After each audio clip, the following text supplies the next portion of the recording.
October 2005. Ivanka Trump appeared at a private event with a visibly pregnant belly that could not be concealed. March 2006. Melania gave birth to Barron. 20 years of absolute silence.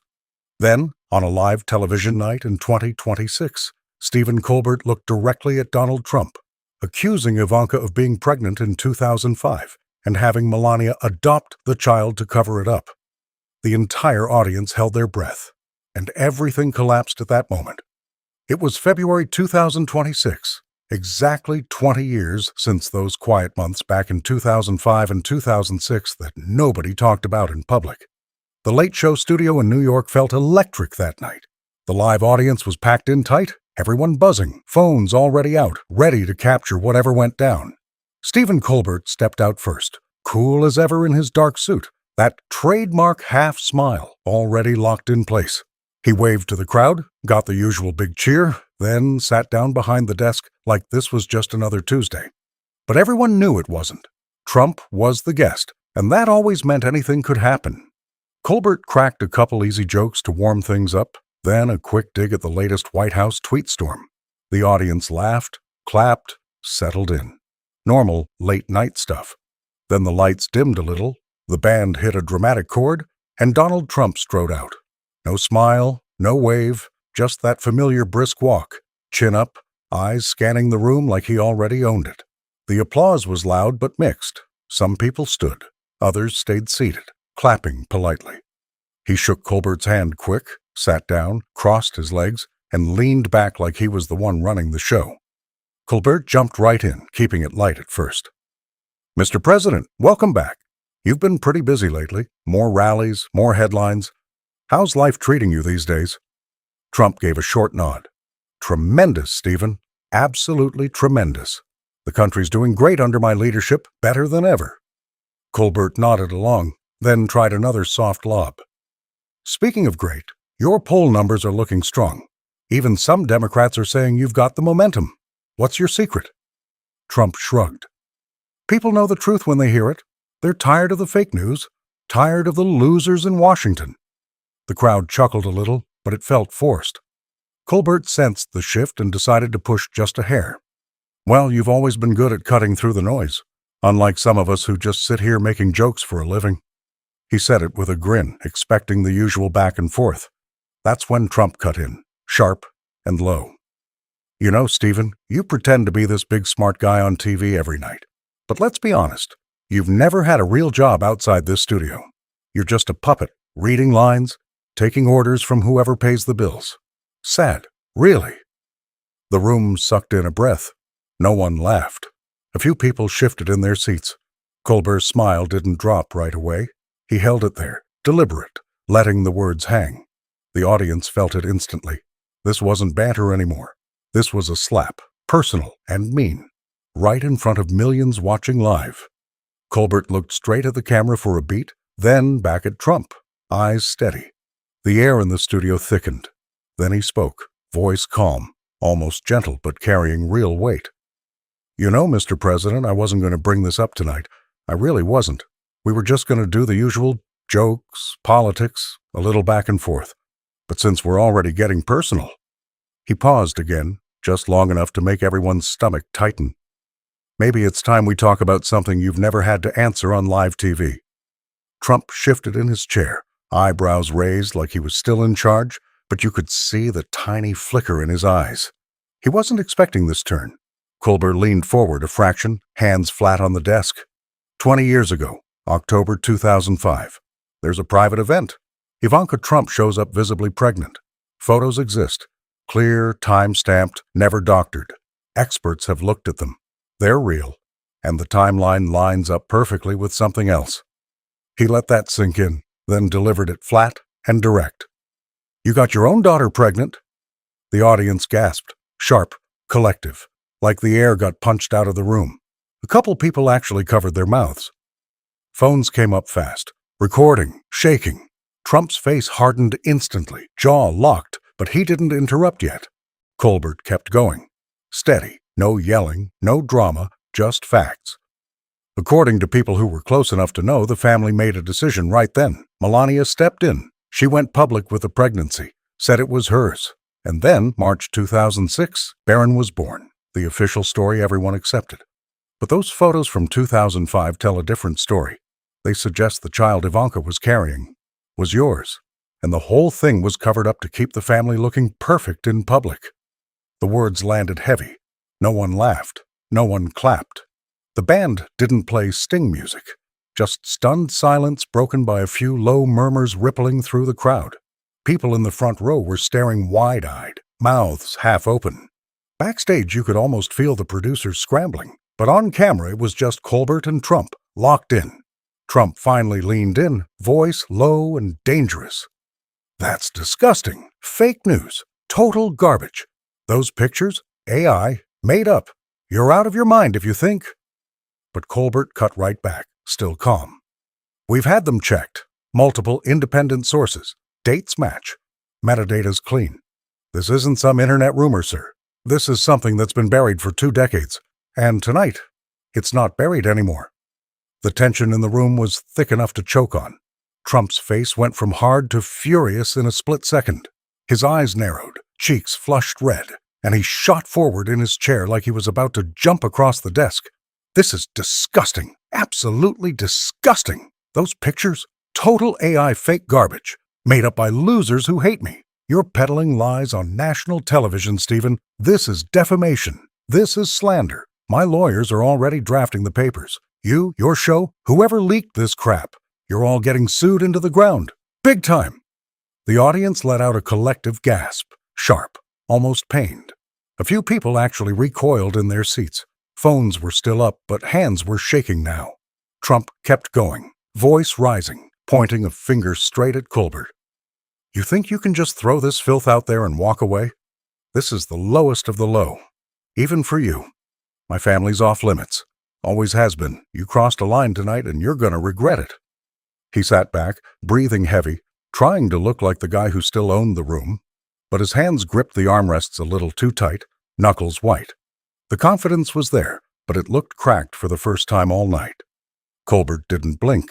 He waited until Trump finished, let the echo of the threats hang for a beat, then leaned in again, voice still level, almost quiet. "Mr. President, I get it. You're angry. You're denying it hard. But let me lay out what we actually have here, because this isn't coming from some random blog or deepfake factory." He reached under the desk, slow, deliberate, and pulled out a slim folder. No dramatic flourish, just facts. An anonymous whistleblower reached out months ago, someone who was in the inner circle back then. They provided these photos, originals, not screenshots.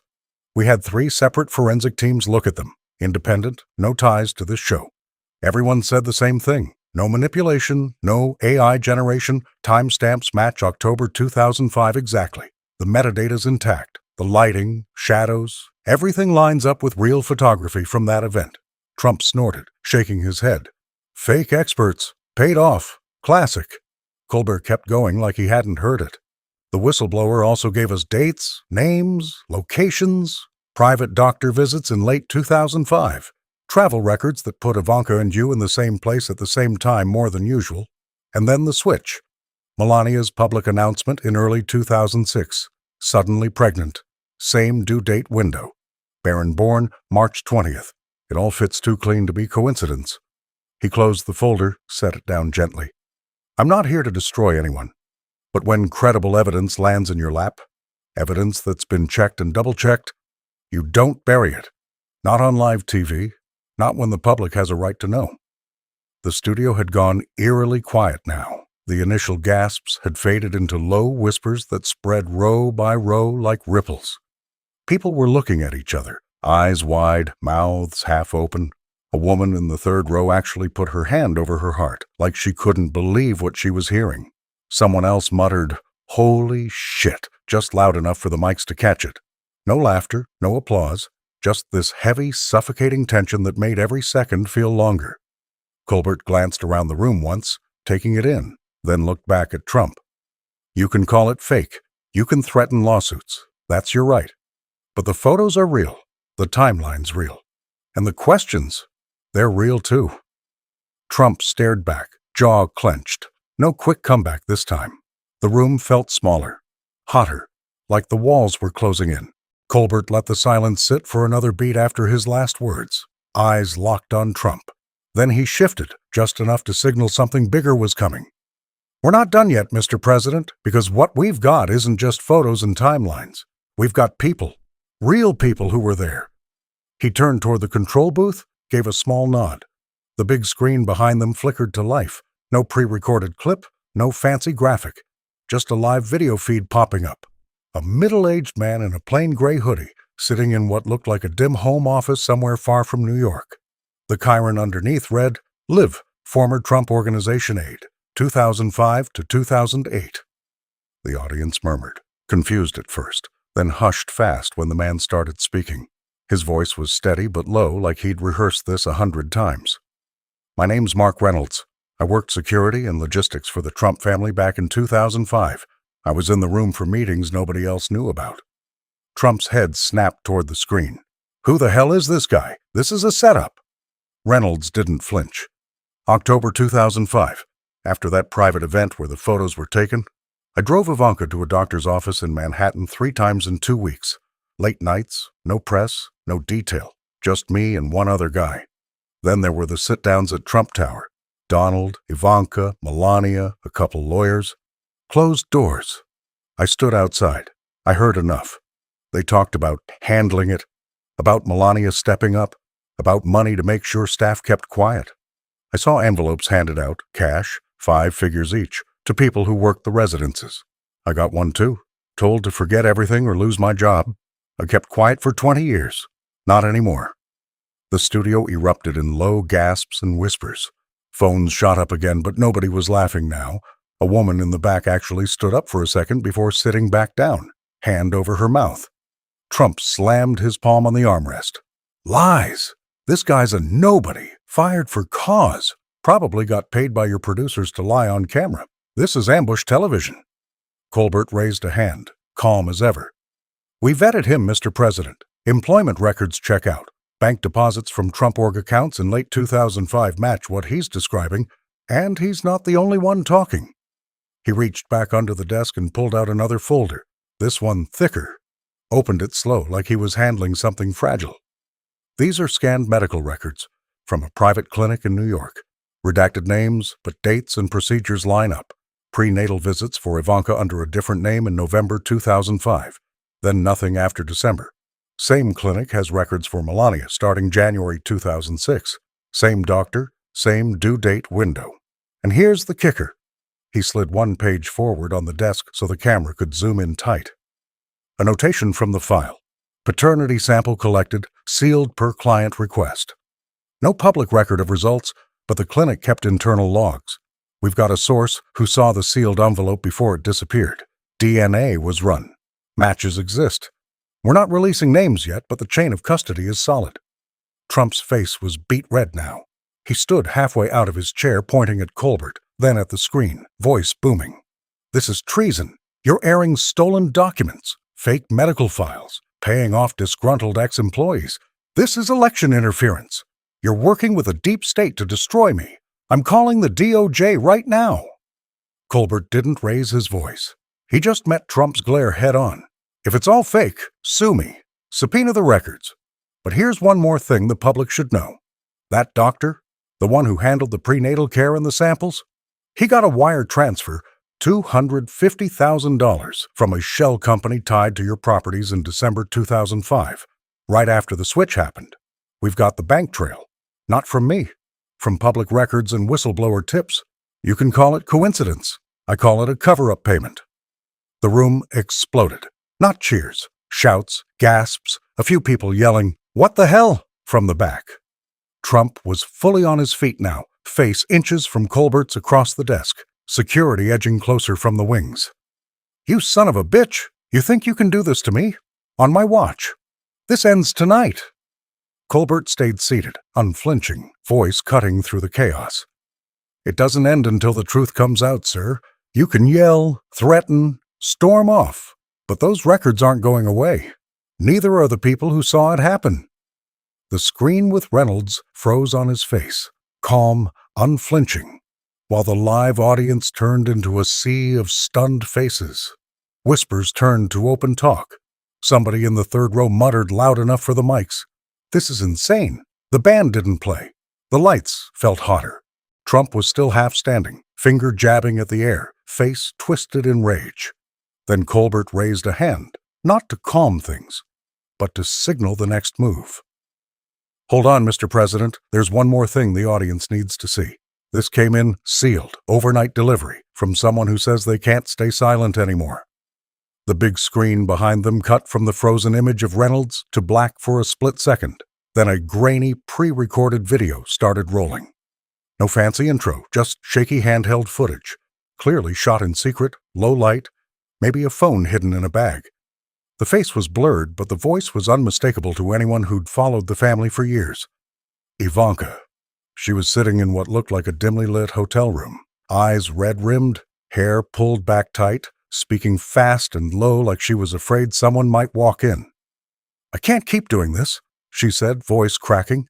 20 years of lies. The pregnancy, the switch, barren. It wasn't what everyone thinks. It was him, my father. They made me go along with it. Melania agreed to take it public so the world wouldn't know. They said it would destroy everything. The business, the brand, the family name. But if this ever comes out, if anyone corners me with real proof, I'll tell it all, I swear I will. No more hiding. The clip cut off abruptly, maybe 30 seconds total. But it felt like forever. The studio froze. Absolute dead silence for the first 2 beats, then a wave of shocked murmurs crashed through the crowd. A guy in the front row actually dropped his phone. Someone else whispered, "Oh my God," loud enough for the overhead mics to pick it up. Phones everywhere lit up again. People texting, recording, mouths hanging open. Trump exploded. He shot to his full height, chair scraping back hard. "Turn that off! Turn that goddamn thing off right now! This is fake! Deep fake! You're playing edited garbage to smear me!"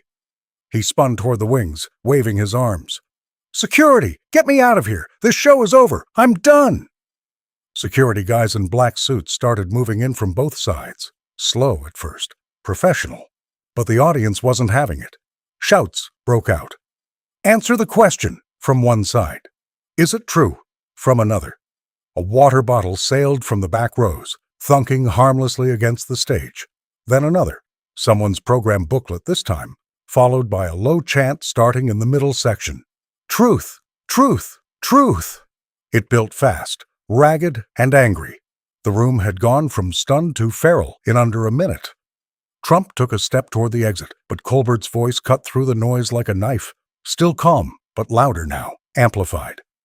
"Mr. President, wait! You're not walking away from this one. Not tonight." He reached into the folder one last time and pulled out a single sheet.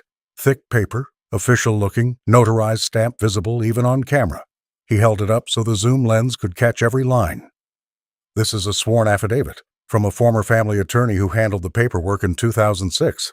Name redacted for now, but the document's been authenticated. It details multiple threats you made to keep people quiet.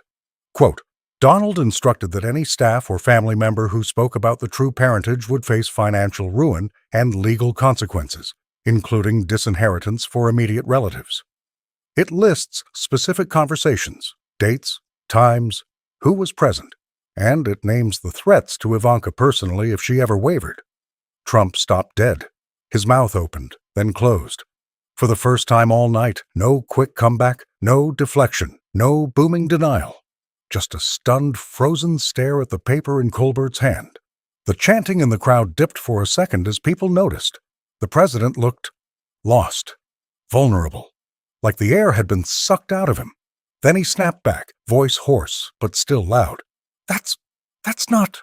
You're twisting everything. Lies. All of it.